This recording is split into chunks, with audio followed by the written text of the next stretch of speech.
We know that cars are powered by engines, but how do they do this? The rotating motion of an engine's crankshaft is transmitted to the wheels by the drive shaft.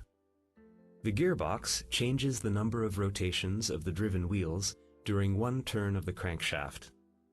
In low gear, the output of the engine is high, but the speed is low. In high gear, the car is faster and uses less fuel, but accelerates more slowly. The most common type of engine used in cars is the four-stroke Otto engine. It converts the alternating vertical motion of the pistons into the rotation of the crankshaft. The crankshaft drives the driveshaft and the camshaft through the timing belt. The camshaft operates the valves which ensure fuel intake and the expulsion of exhaust gases through a coordinated rhythmic opening and closing. The first stroke is intake. The piston moves downwards, decreasing the pressure in the cylinder.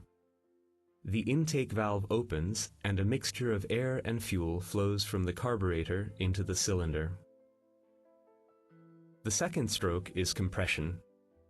Both the intake and the exhaust valves are closed then. The momentum of the crankshaft and the counterweight causes the piston to move upwards, compressing the mixture of air and fuel and thereby increasing its temperature. The third stroke is the power stroke. The spark plug ignites the compressed, heated mixture of fuel and air. The explosion pushes the piston down. The fourth stroke is the exhaust stroke. The piston moves upwards, the exhaust valve opens, and the exhaust gases are expelled. As you can see, the linear motion of the piston is converted into the rotating motion of the crankshaft in the engine. The energy necessary to move the piston is provided by the combustion of fuel. The fuel used in the four-stroke Otto engine is petrol. An important attribute of petrol is the octane number. The higher it is, the higher its boiling point. Therefore, it can be compressed more, resulting in greater efficiency.